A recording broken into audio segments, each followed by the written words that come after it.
All right, welcome into Before Floor, sponsored as always by Biscayne Bay Brewing. Make sure you ask for it, whether you're in a Publix or you're in a restaurant. A friend of mine actually just found it in an ale house last week and sent me the picture of it. Make sure you check it out. Support Miami Craft Beer. They are the official beer sponsor of the 5 Reasons Sports Network, also of the Miami Marlins. So make sure, again, that you check that out. Not just this one, but the Tropical Bay IPA. And also, of course, which one I forget? Oh, the Marlins Lager. That's right. That's the one I have most of in the fridge. All right, let's get to it. Again, thanks to Biscayne Bay Brewing. Also, check out prizepicks.com. Use the code 5. I see some of our guys, David Eversole and others, already put in their picks for tonight. Let's get to it. Again, get a 100% match on your deposit if you use the code 5. So make sure you sign up. A lot of our guys in the network have already done so. All right, we've got 4 of us here tonight. No Ricky, but we do have Brady Hawk, who was on the calls pregame. Jonathan Ramlichan. You can check out both of their latest videos. Brady's on Goran Dragic, Jonathan Ramlichan on the good, bad, and the ugly from the Toronto game. Most of it was good, actually, for a change. And then we got Greg Sylvander right next to me. He'll be on the post-game pod. Was on the pod with last 2 pods with me, one on narrative, and then also another on whether or not this is a team that's dangerous enough, that the team that nobody wants to face. The other news of the day, Domantas Sabonis named to the All-Star team to replace Kevin Durant. He gets more than a $1 million bonus. Greg knows I want to report something here desperately, but I've been sworn to secrecy. I will eventually. It's so good. It's really good. It's really good. Sorry for the cliffhanger, everyone, but eventually, it's so good. Eventually. Let's put it this way. If you're angry about the NBA, don't be. I'll just leave it. Can I say that, Greg? I think so. Yeah, I think that's fair to say. Don't be. It was not necessarily their decision. All right, I'll just leave it at that. You can guess on the rest of it. As far as any trades, we don't have any trades to report tonight. I am hearing that the interest in Boogie Cousins continues. If there is more on that, we will give that to you. But there is still interest there. That's what I can say. I have a little bit more on that as well, but we need to convene. All right, let's get to tonight though, because this is a big game. This game is a litmus test to a certain degree. You know, the Heat went out on the road trip. They beat Houston, and they got, the brakes beat off of them by Utah. They looked terrible. They couldn't get into offense. The Jazz are healthy this season. They're playing at a very high level. They remind me a little bit maybe of the Hawks from a few years ago, that better than the sum of their parts maybe. Clarkson's having a terrific season off the bench. They've got shooting everywhere. Bogdanovich has come back. One of the things Greg and I talked about last night with Alex is that, the teams that have been the best this year have been the teams that have been the healthiest, and they've been healthy. They've had most of their guys for pretty much all of their games, and that's been a big factor here. Brady, I'm going to go to you first. What's the latest on Heat injuries? They haven't said if Bam Adebayo is going to play or not, and Tyler Hero's out. Okay, so no Tyler Hero. Again, expectation, maybe some Gabe Vincent, again, off the bench. Maybe to guard Jordan Clarkson. I think that's a possibility off the bench. We're anticipating that none starts. I think Bam's going to start. From everything I've heard, he's going to start. He was on the court pregame. We do have Alex there, I believe, tonight, I think. So Alex is going to join in the postgame stream. And Brady, anything else from the calls today pregame or I know you're on the shoot-around calls as well that stuck out? Yeah, there's just been a lot of Andre Iguodala praise, and rightfully so. I think he's been playing very good for Miami, and he's been, a guy that's kind of gone under the radar with getting, recognition for what he's done. Defensively, he's been very helpful, but for the minutes that he's had to kind of take over offensively and facilitate with Goran being out and stuff, I think it's been very important. So just everybody talking about his importance, I think is the one thing to stay.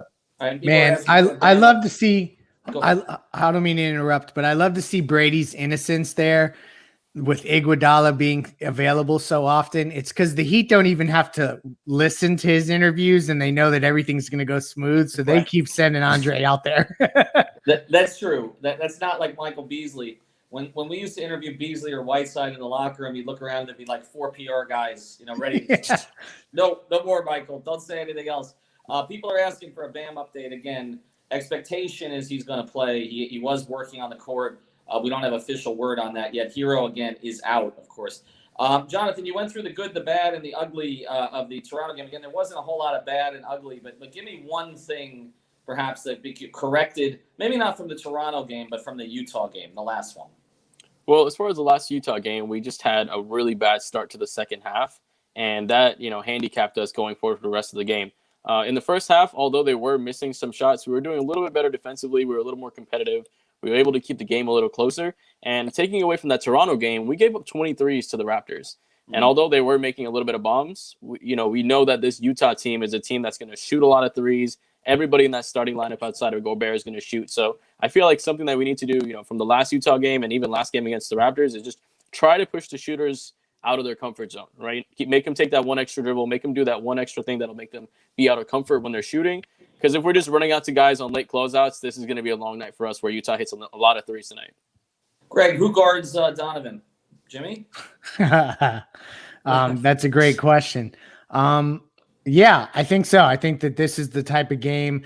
First off, I want to say that I think the Heat recognized the Utah Jazz coming in with the best record on their home floor after that game on the West Coast trip. And I think that they're going to come out energized. I think we're going to see a good Heat effort tonight led by Jimmy Butler. So that's going to be the guy inevitably who gets the opportunity on Donovan Mitchell. And we'll see, how effective he can be. He's shown he can be as effective as any.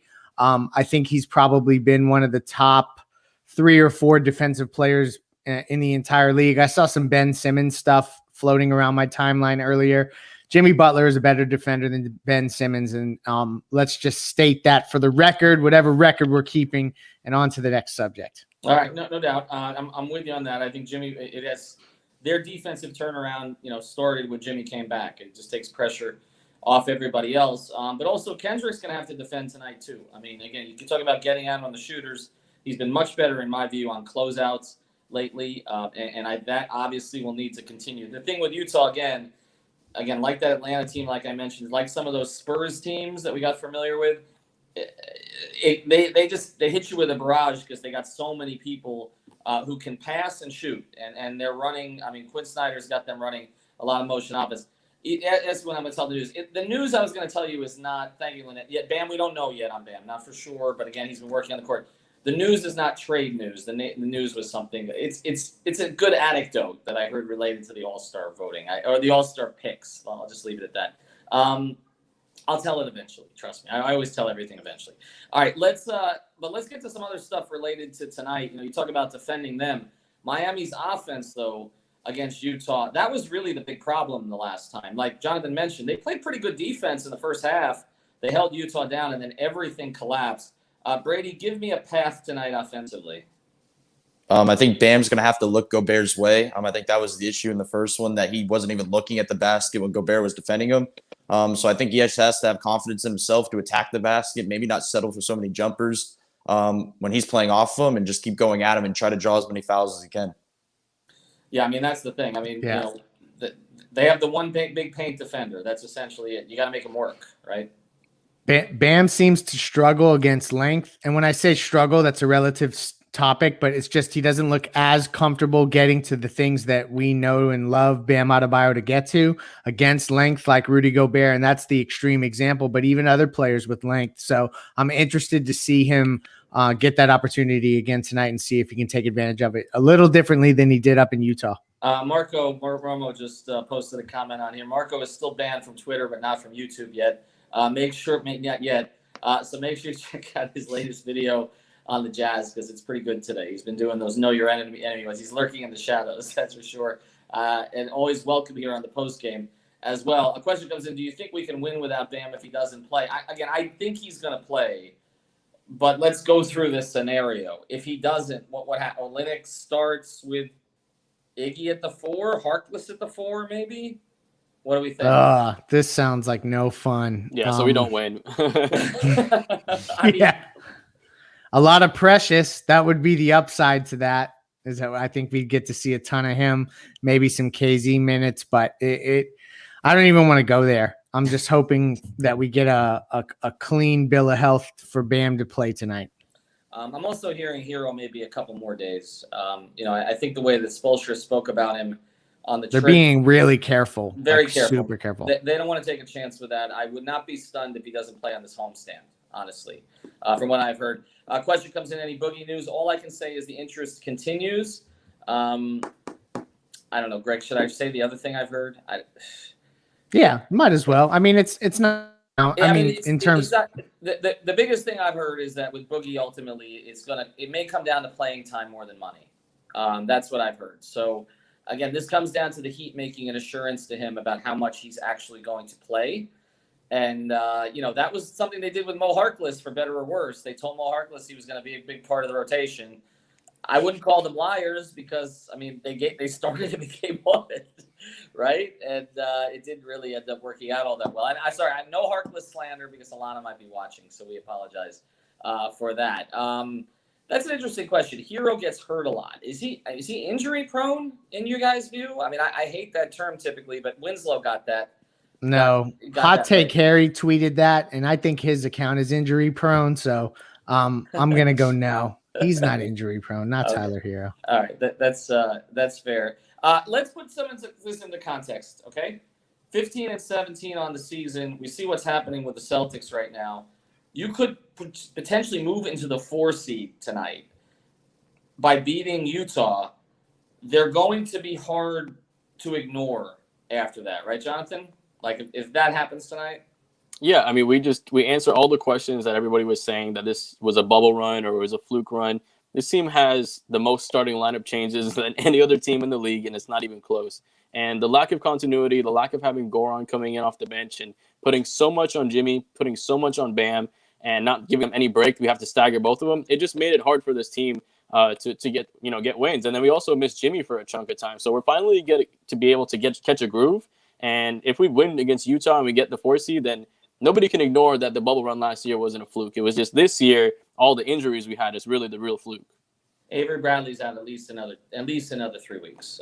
So for those asking about that, he's not close from what I've heard. So you're looking at after the break, and then perhaps a little bit past that is what I've heard on Avery Bradley. But the question would be, where does he fit in when he even does return? Because if they have Goran and Tyler playing off the bench right now, does he play a little bit of 3 if they go higher in a 10-man rotation? Brady, or is he do you just like that? Because the 3-guard lineups that Spoelstra's typically rolled out there have not been particularly effective, right? No matter who the 3 guards have been. Yeah, I wouldn't. I would just expect him to be a spot guy when they have somebody out or somebody to insert as a spark if they're struggling defensively. But that's where the question is. The ghost of Kemba Walker when they have to guard the ghost of Kemba. Doesn't move very fast. But I do think this is a good point. Greg, you and I have talked about this, and I talked about this with Ira on Onside. At a certain point, you just need to decide that the offseason was a wash. That becomes the question here. If Spoelstra's gotten comfortable with Kendrick Nunn, and I understand he trusts veterans, but if he's gotten comfortable with Kendrick Nunn, then Avery doesn't have to play. He can play in certain circumstances, but you don't necessarily have to force him. Thank you, Danilo. Appreciate it. You don't have to necessarily force him out there. The other thing I want to get to is, Ira and I were discussing the no Bam, no Jimmy minutes. And I hate them. And the thing to me is, I think he's got to figure out a way to stagger the two of them more, because there are so many players on this roster that need Jimmy with them. We've talked about them. Hero plays with more confidence with Jimmy. Nunn was awful until you put him in the starting lineup with Jimmy. Duncan, as much as you do the dribble handoff stuff with Bam, needs Jimmy. They all need Jimmy. I'm waiting for Bam to become the guy. I look back at the Bosch time, right? When you were in the Big 3 era and you didn't have LeBron and Dwayne would sit and we'd be like, okay, Chris is going to go out there and anchor those groups. And Chris was capable of doing it and usually push the lead forward and realize he had to get more aggressive. I'm waiting for Spoelstra to entrust Bam to that and pull Jimmy and Bam apart sometimes. Brady, does that make sense to you? Well, yeah, over the past stretch with, Goran out, they had to stagger Jimmy and Bam's minutes, and he had to try to take over him sometimes. But I think when Hero returns and they have Goran and Hero coming off the bench, I think they'll be fine in the non-Jimmy, non-Bam minutes. It's just right now, when those two guys have been, out, they just are magnified. So I think when they return, it won't be as bad. But I do think in those minutes, even when Goran's on the floor, Bam needs to step up as the guy, because in a regular season, you don't need a 34-year-old veteran being the, holding the offensive load on his shoulders. You'd rather the 23-year-old centerpiece of your team holding it up. Bam Adebayo was named by Sam Vecini. I saw this one. I forgot who he works for now, Bleacher, one of those outlets, as the 4th best player still on a rookie deal. Because Bam technically still is on a rookie scale deal. I know he got the extension, but it hasn't kicked in yet. He had him behind Zion, but he had him ahead of some bigger names. By the way, he's the only one of the top 5 that's not in the All-Star game. Luka's in there. Zion's in there. I think Tatum. Forgot who. And they didn't have to tank to get him. Don't you ever forget it. All of you out there. One. I'm looking at your souls. Do you have the guts? Well, they don't have a draft pick this year, so it's not even an option. Greg's looking into your soul. All right, I'm going to come back to you. Picks tonight. We're going to look into Greg's soul last. Jonathan, you're first. What do you like? I think I'm going to take the Heat. I'm not going to take Utah no matter what, but I'm going to take the Heat because as I think Spo will see that, although we won last game, we gave up a lot of threes. And if we're able to at least make them shoot, relatively below average from three and keep their 3-point shooting struggling, that can really be what is the key for this game. So if Miami keeps the 3-point shots, maybe under 15 for the Jazz, I think we can get a win this game. Brady? I think Utah wins this one. I think the only key is that they need to show consistency. I think that's the only thing that matters. With the last game, offensively and defensively, they showed, that was probably the first game that both of, the offense and defense was clicking on the same night. So I think if they just show consistent efforts on both ends, then, that'll be good moving forward. But I think Utah wins this one. Greg, I know the answer, but go ahead. So I'm worried about the Heat, the Heat giving up a bunch of threes to Utah, no doubt. But I just want to point out that the Heat are allowing 39.8 points per game in the paint this season. That's best in the NBA. And during this current win streak, it's already down, all the way down to 38.5 points per game. So let's consider limit points per game. Bam have a bounce back against Gobert. Heat get a victory. We're all happy. So it's actually Brady that's got the ghost of Ricky J. Mark going through him, although he would be picking the Knicks. I'm going to surprise you, Greg. I'm actually picking the Heat tonight. And it's not necessarily for that reason. And I would feel more comfortable about it if Bam was totally healthy and if this was a true home crowd situation, because I feel like this would have a big game Friday night atmosphere. And they split with Utah usually. They split with Utah usually, but here's why. I feel like the Jazz are due for a little bit of a slip up. If you look at the rest of the Western Conference now, their primary, now that they've elevated into that top four this year, and right now they're number one, their primary competition is supposed to be the Lakers and Clippers, both of whom are struggling right now. I feel like there may be just a little bit of slippage in concentration here, and I'm with you, Greg. They're due for a game where they don't shoot the three that well, and I feel like, Miami played with them in the first half in that game in Utah. They just didn't make shots, and then they just let it go.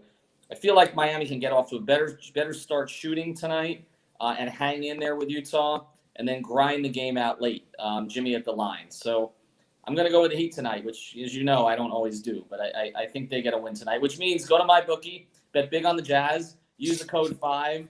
You'll be happy. Because last night, literally, I had the Knicks. I was going to put a ton of money on the Knicks, and I pulled it to put money on the Clippers. And we know what happened with that. Knicks won by 20. The Clippers lost to Memphis and Justice Winslow. But go to mybookie.ag. Use the promo code 5. Thanks to our producer, Alejandro Villegas. I believe Alex is at the game tonight. He's going to pop on the postgame stream. Royals coming on tonight. That's one of the other reasons I was thinking about not picking the Heat.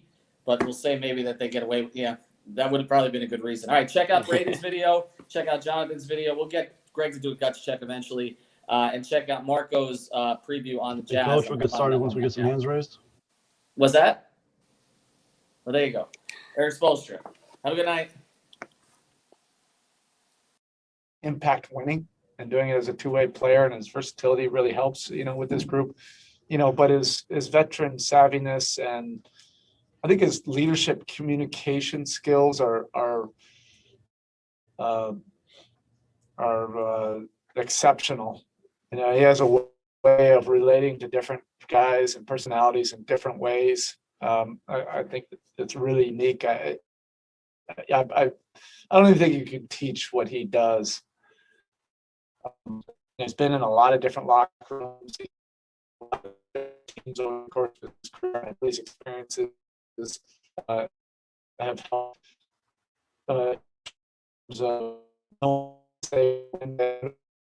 Motivate people how to teach. It really helps our young guys. But I think he's just our veteran guys as well. Next, we have Ira Winderman. Eric, I'm sure you're aware of the Toronto situation today and how deep they had to go into their lineage. I'm just curious, how deep does your sort of coaching depth chart go? I mean, in all honesty, like if you're bench guys and you're back of the bench guys, how far down the line do you have sort of a hierarchy of what you would do in worst case scenario? Yeah, I mean, all of these cases, cause you to pause and reflect for sure. I'm sure what happened to us, everybody else,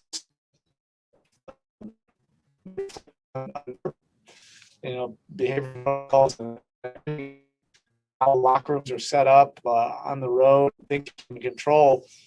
So who knows? I feel like we have one of the deepest staffs. We have a lot of,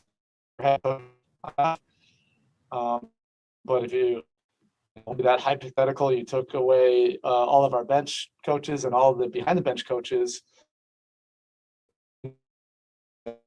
from there. I mean, do you have something like sort of like the nuclear codes like stocked away somewhere where there's a book, and if someone has to, you can tell them your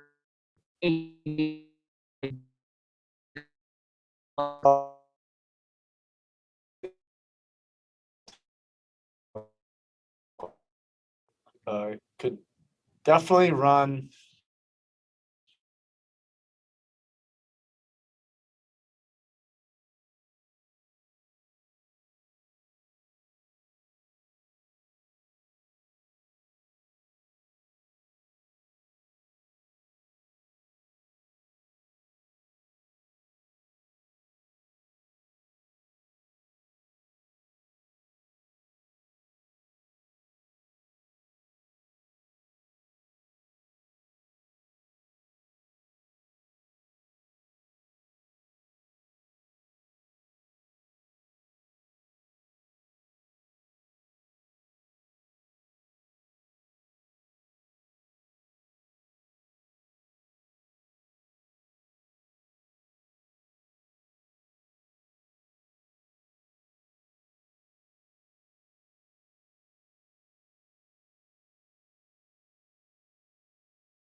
Hey, coach, we'll get started once we get some hands. somewhere where there's. but it's this diversity together, not doing as well as they wanted to, and some tough losses in the playoffs. But they've been a great team that's just gotten a little bit better each year. And they have, they can do it on both ends. They really defend. They have a system that they trust in. They're exceptionally well coached. They have high IQ players that share the ball. They have shooting for their entire roster, but they utilize the shooting. They share the ball. There's great ball and player movement. Probably to the average fan, they're wondering like, where did this team come from? But the people in the know, people in this league have seen this team as one of the elite teams for at least the last 3 years. And they've improved each year as well. Next, we have Cooper Moorhead. Yes, but you're playing a team tonight that obviously emphasizes rim protection just like you guys do, but they go about it in a much more traditional way. How did you end up? I mean, you've cycled through so many different schemes over the years offensively. How did you arrive at the right fit for this particular roster as far as how you want to protect the rim? Yeah, I don't know if we have. You haven't ever arrived. You're trying to maximize the strengths of your team as much as possible, and then build an identity and then improve. Through your experiences during an NBA season. I think all of these experiences the last few years have made us better as a staff, coaching different schemes, having different players with different strengths.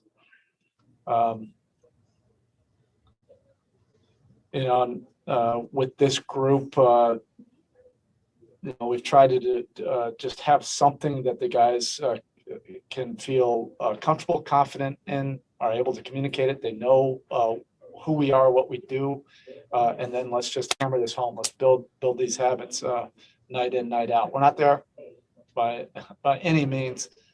Consistency is something that we have to continue to get better with. Next, we have David Locke with Utah Jazz Radio.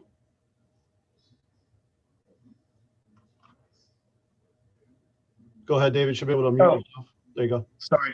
I was trying to be polite and be on video, so it wasn't just a block. Hey, Coach. Nice to see you. David, good to see you. What is, in your mind, the impact of Rudy Gobert on both ends as you prepare for him, and how would it compare to anyone maybe that you've seen over the history of the league that that kind of big? I don't know in recent time, but the only way to prepare for a Rudy Gobert team and Quinn Snyder team with Rudy Gobert is to have had those experiences from years before. It is a unique scheme. It's not one you face every single night. So your typical game plan, it's just going to be a buzzsaw. You have to do things with a little bit different intention while still trying to get to your strengths. But he is really unique. He knows who he is, and he does what he does, and they're able to build a system around him that's an exceptional fit. He's disruptive as heck, in the paint and at the rim. And then on the other end, there's so much talk about this modern, league and what you have to do, as a center. But he just plays to his strengths. And he's one of the best in the league at what he does, getting to the rim, getting behind your defense, offensive rebounding, finishing lobs, finishing at the rim, all of those things. All right, Coach. That's it. Thank you. Thank you.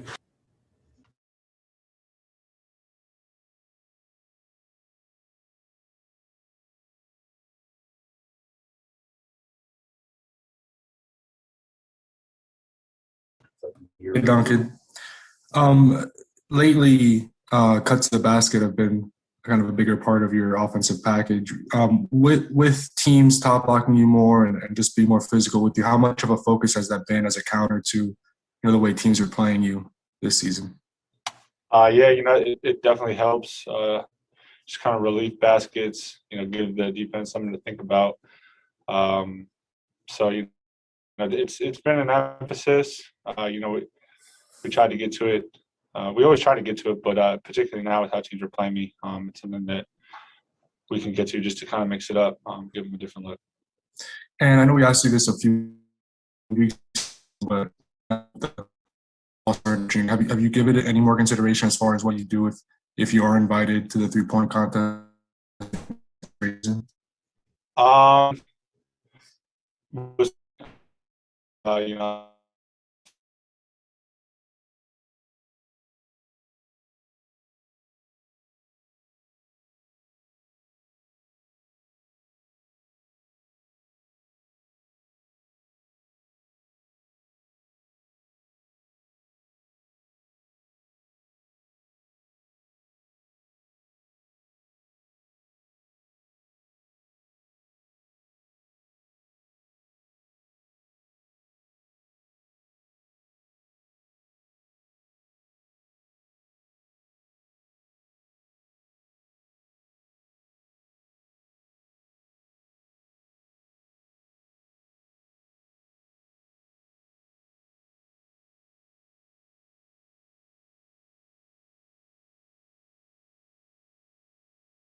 No.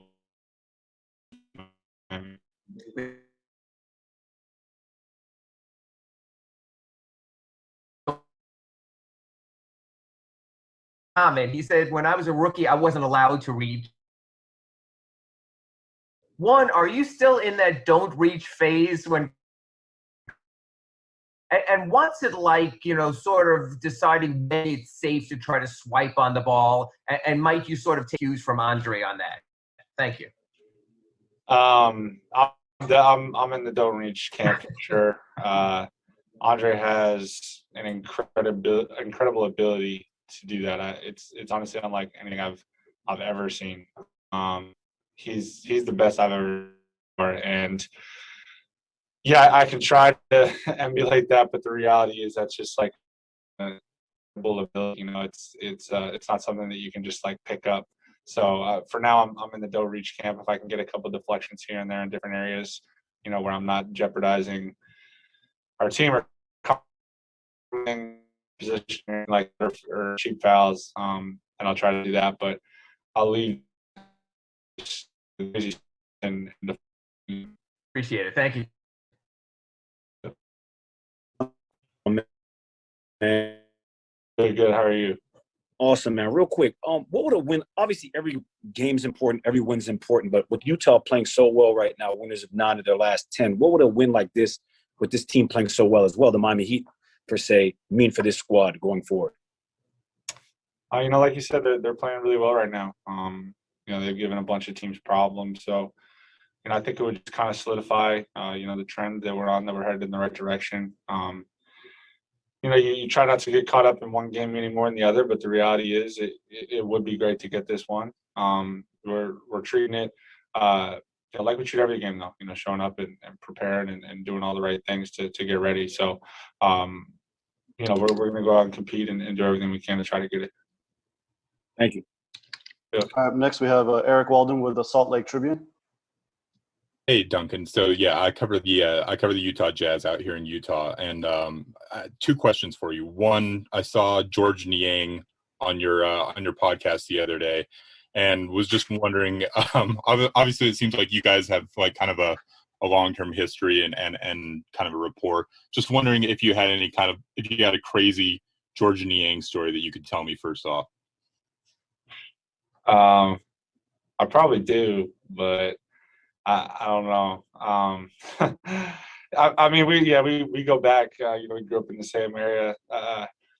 I'll stay in the you know, relatively respectable lane. The thing I just remember and appreciate the most about George growing up is just his dedication to getting better. I mean, he would drive all over New England just to find a gym and get in and get better. So yeah, we've definitely spent a lot of hours you know, working out and doing all those sorts of things. So happy to see, you know, him have his success, particularly the other night, you know, when he got hot there, but hopefully he misses all his shots tonight. Yeah, so that actually dovetails nicely into my second question. You know, George has had a lot of success here over the years. He got off to kind of a slower start this year, and then all of a sudden bust out with that 7-for-7 night from 3-point range the other day. Just as a shooter, like, what does a night like that do for your confidence when you're going through a stretch, you know, where you're not having a ton of success before it? Yeah, it builds a lot of confidence. You know, I'm sure for him, and I've had these moments as well. It's somewhat of a relief. You know, you feel like you go through stretches where, you know, you're not getting bounces or the ball's just not coming out just quite right, or it's just not going in. And it's always nice to, you know, have those nights when you just feel like you're throwing it in the ocean. So, like I said, happy for him that he had one, but don't want anything to happen like that tonight. All right, thank you. Yeah. Next, we have Cooper Moorhead. Duncan, obviously, other teams are trying to cover you the same way that Utah did a couple weeks ago. But what is it that Utah does that might be better or different from what the other teams have tried to do as far as executing the same thing? And then also, what's the balance you have to strike as far as maybe not cutting all the time, because if you're always cutting, then you're kind of giving the defense what they want and you're not getting behind the arc. Yeah, you know, there's definitely a balance there. You know, I still got to continue to be aggressive and you know, prioritize what I do best. But in terms of what the Utah does particularly well, I think that they're, you know, disciplined in it. You know, they get to it on pretty much every possession, and they're physical. You know, they try to be super physical. So, combination of those two things. All right, next we bring back Anthony Chang. Hey, Duncan, I had one more, and it was actually about the podcast as well. You know, I heard yesterday you interviewed Kendrick Nunn, and you're so used to taking questions yourself. But what's the experience been like to interview guys, but especially teammates, like guys you're close to and you share a locker room with? What's that experience been like to interview your teammates? It's been enjoyable. I feel like I've learned a little bit about, just kind of letting the conversation go, and particularly with guys you think there's can be a propensity to try to steer the conversation certain ways, but I've learned that it's been the most enjoyable, and I think the guests have appreciated the most when you just kind of let it run. All right, Dunk, that's it, man. Appreciate Let's it. go. My guy Christos still got his hand up. Let's run it. What's up, All right. Christos? All right, hold on, let me bring him in. All right, go ahead, Christos. You're going to mute. Hello, Duncan. How are you? Good. How you doing, man? I'm fine, thank you. I'd like to ask you, how different is the feeling after 4 straight wins in the season so far? And also, have you got any update about your sleeve tattoo? No update on the sleeve. In terms of the wins, it feels good. It feels like we're kind of getting back to who we are and starting to find an identity, which is important. Just building some confidence and some resolve and some tact down the line of games and figuring out how to win close ones, which obviously is really important in this league. Thank you very much. Yes, all right, Duncan, that's it. Thank you.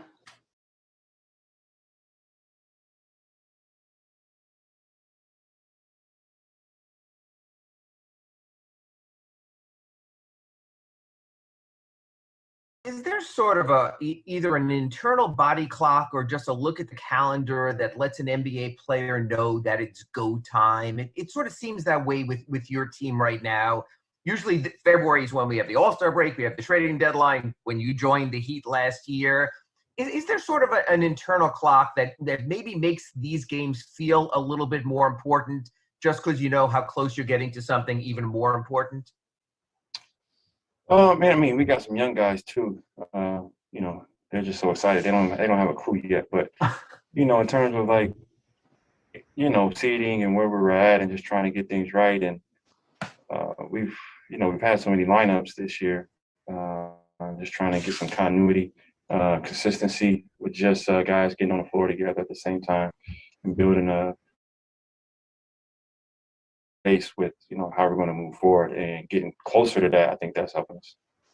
And just even for yourself, I don't want to say you're biding your time as sort of an older player, but we hear players talk about how they want to build up to the playoffs. They want their best minutes to come then. Does that factor in for you also? Do you realize that it's such a grind and that this year, heck, the playoffs will go through July, that you need to sort of pace yourself without maybe saying it publicly, that there is sort of that need to build up to something more important? I think you want to be smart about it, in terms of, how your minutes are and, with the crazy traveling and just trying to stay on your recovery and, just everything that goes into it. It's like everything you do off the court plays even more of a factor with kind of the environment we've been in over the last 3 months. So it's all, and then now it's like trial and error too. Your body may react, differently from day to day, just because we haven't seen something like this. Especially you're playing every other day. Back from the break is 12 games in 20 days. So you're just trying to have a baseline in terms of your mindset and in terms of the emotions and where your head's at. I think the mental capacity is at an all-time high in terms of the focus and just making sure that you're in a good place. And then what's specific about something you do? You always hear coaches talk about don't reach, and yet you're really good at that. And you're good at maybe slopping down at the ball, and things like that. Is that something you just picked up over the years, when it's okay to reach, when to get in that possession, when you can sort of read the moments? And what's it like there when it could be a foul and go against you, but when you also think you might trigger a break? When you reach, what's your thought process on that? Thank you. I mean, I just got a lot of experience with it. So, you play a lot of basketball and you watch a lot of other players and their hand speed and their positioning when they're getting a lot of steals. So, over time, you just pick up on different habits and then, picked up on some drills and some things that I do, outside of basketball that help with the hand speed. And early in my career, I wasn't allowed to, being a rookie, you wasn't, the whistle was more against you than anything, or that's how it used to be for rookies. So not being able to play with my hands for a couple years, a year or two, it kind of helped me in terms of just, foot speed as a defender. And then it just made me more lethal in terms of when I was able to start using my hands. And, still to this day, I get refs come up to me and they'd say, I missed a call a couple games ago. I didn't know that your hands were like that. So, it's just about adjusting at certain times, knowing when to reach, when not to, time of score, penalty situation. And more than anything, I think knowing guys' shot pocket, where different guys like to shoot the ball. Some guys like going right to shoot, some guys like going left. So you get a better feel for where the ball is coming from in terms of going up into the shot and which direction in terms of where they're handling the ball and where they're at on the floor. All right, next we have Cooper Moorhead.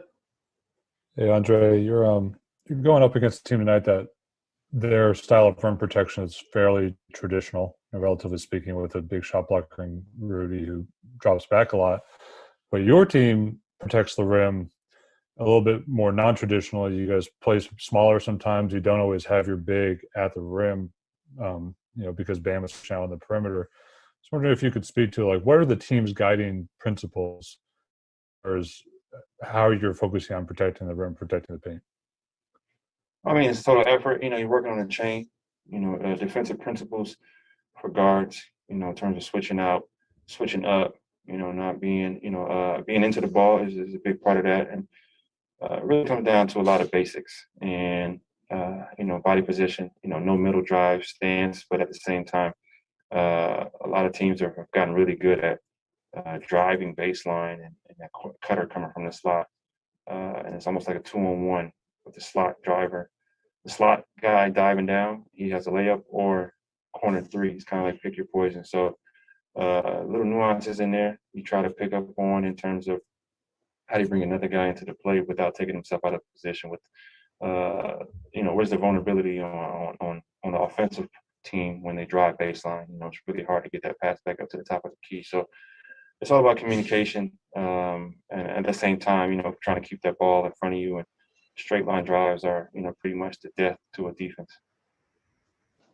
All right, next we have Christos Saltas. Hello, Andre. I would like to ask you what type of challenge is the tonight's game against the Jazz for you, and how different is the feeling in the locker room after the 4 straight wins? Yeah, you got a tough matchup tonight. You got the best record in the league, and playing really well. Playing really well together with some the way they're moving the ball, the way they're sharing the ball.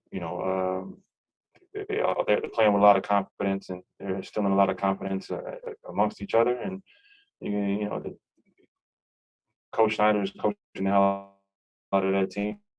Playing good basketball in the right way. So, play like that, more games are going to be in your favor, a lot more games. So it shows with their record, and you got to be locked in. And defensively, you have to have a mentality that you got to play for 24 seconds every possession, and limit them to 1 shot per possession. And this is a league of winning and losing can kind of set the mood. So we've been winning. So the mood's in a really good place, and we're just trying to keep that going.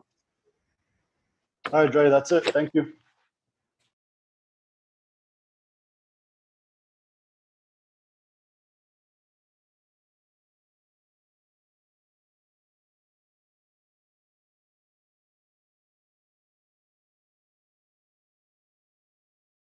So, I only need a couple, so that all the tea.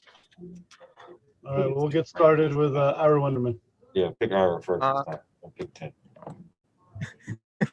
Thank you, ma'am, for letting me talk.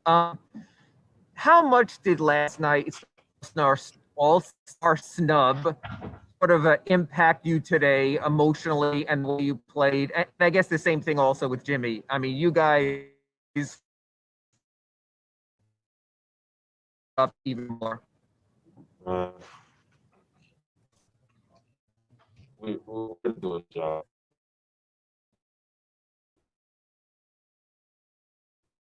At the end of the day,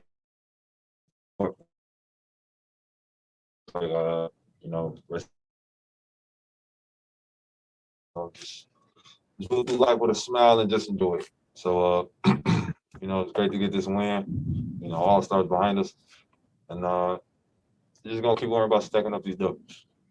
Yeah, I'm just curious. Would you go up just for the skills challenge, or would you prefer the day off? Have you sort of given that any thought? Like me, Heat Nation want me to be 2-0. But it's up in the air. It's up in the air. I got time. And up this moment tonight, just to keep it going, even when they got within 2 late in the game, you guys had that big pushback, including that playoff timeout between Jimmy and you.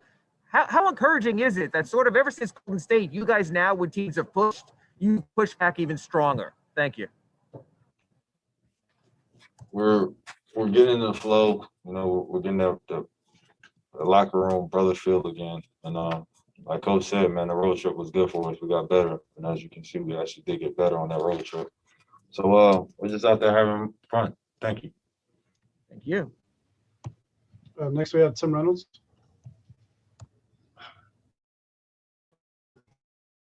Hi, Ben.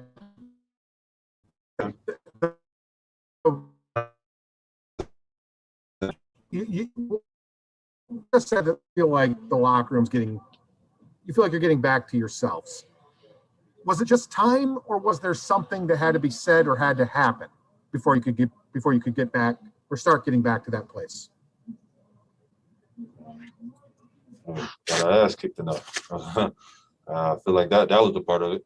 But being on the road, like I said, it felt like the bubble. So, being in the hotel together, going on road trips together, and being able to find each other rather than being home and not being able to see each other until we come to the gym. Like on the road, we get to actually hang out, have dinner, in the hotel. So it's bringing back that brotherhood feel. And yes, the building was only like 1/6 filled, but it's still by far the most that you've had in here. Yeah,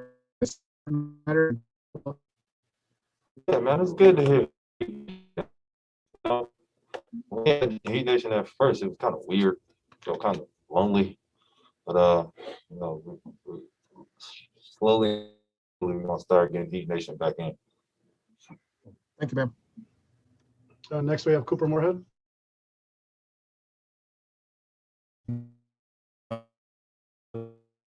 Down this season are the zone defense, and then sometimes the lineups with you, Jimmy and Andre, they have gotten bogged down a little bit offensively. Both those were very good tonight.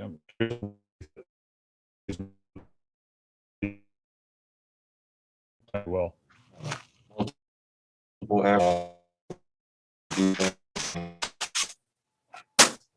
ice up, and Dre was hooping it up. He was in the flow. He was making his shots, and that's what we expect out of him. That's what we expect out of himself. So, I'm proud of him. He can change a game. It doesn't even have to be offense. With his defense, with his communication, he doesn't even have to touch the ball to be impactful. So, that's one thing I love about Dre. But adding that component of him making shots and really being aggressive, it just takes us to another level. Thank you. Next, we have Anthony Chang. Hey, Bam. I know Toronto made a lot of threes tonight, but just big picture over the last 10, 12 games, what have you liked about the way you guys have defended and kind of executed the scheme as far as, limiting shots around the rim and forcing teams to push their offense, behind the 3-point line? We're just making it more difficult for teams, multiple efforts, getting out there. Like I said, man, we playing for one another, and that's what it's all about at the end of the day. Thanks, man. On this list from Carturo Sports, Puerto Rico. Thank you. Bam, not to bring up the All-Star game again, but I want to talk about something a little different. Last time we spoke, you said your voice didn't really matter in terms of whether the All-Star was done or not done. Since then, they've announced that a huge part of the profits of the All-Star are going to go towards helping HBCUs. And you've been really, really vocal about, the fight for equality and that the fight doesn't end. It's not a trend. So I just wanted to know what your thoughts were on the NBA choosing to help out HBCUs with the All-Star, and what are your thoughts on the All-Star in general now that this information is out? Man, I hope they do it every year. You know, I hope this isn't just a one-year thing and then they just forget about HBCU. I hope they do it every year. You know, raise money for HBCUs because at the end of the day, we want to be equal. So, you know, I appreciate the NBA for that, you know, figuring that out. But I hope they do it every year. That's it. Thank you. Break y'all up. Peace. Black Lives Matter, people.